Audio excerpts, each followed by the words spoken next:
Dünya tarihini değiştiren bir liderin 125 yıllık sırrı bu pullarda.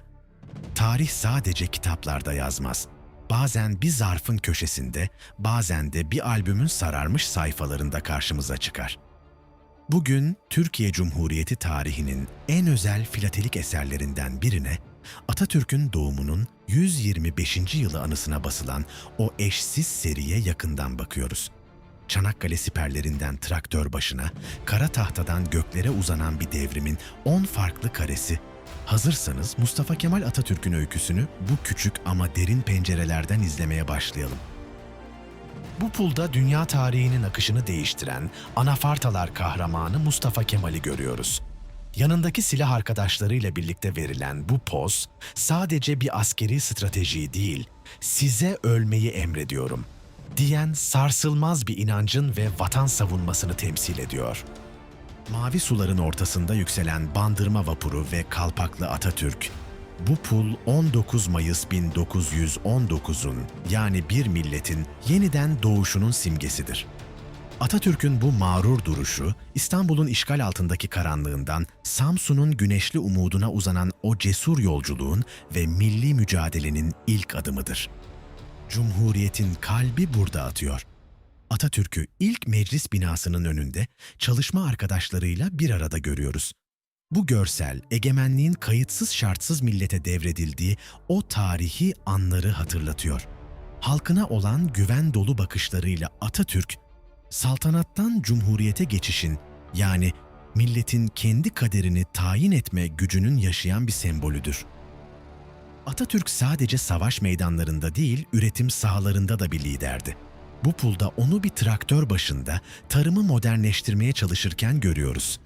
Köylü milletin efendisidir sözünün ete kemiğe bürünmüş hali olan bu görsel, genç cumhuriyetin ekonomik bağımsızlık idealini yansıtıyor. Gökyüzüne bakan o keskin bakışlar, Türkiye'nin çağdaşlaşma vizyonunu simgeliyor. Arkada yükselen uçaklar ve Atatürk'ün havacılığa verdiği önem, onun "istikbal göklerdedir" sözünün bir yansımasıdır. Bu pul, genç cumhuriyetin sadece karada değil, bilimde, teknolojide ve gökyüzünde de dünyayla yarışma azmini anlatıyor. Arka planda tüten bacalar ve raylar üzerinde ilerleyen bir lokomotif, bu pul, demir ağlarla ördük ana yurdu dört baştan marşının görsel bir özetidir.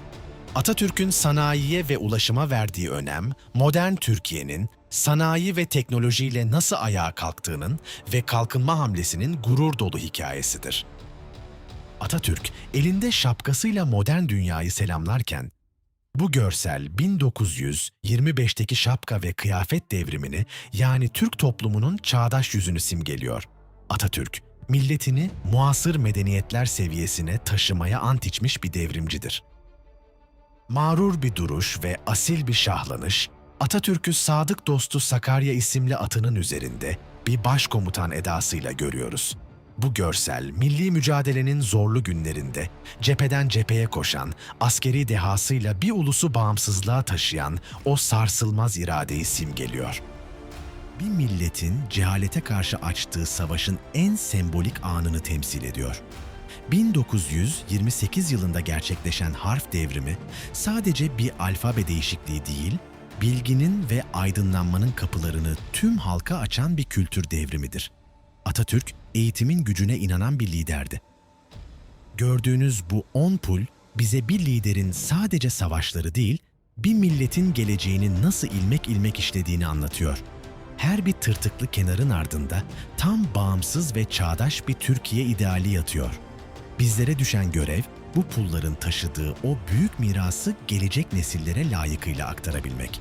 Eğer siz de bu tarihi yolculuğu beğendiyseniz, videoyu beğenmeyi ve kanalıma abone olmayı unutmayın.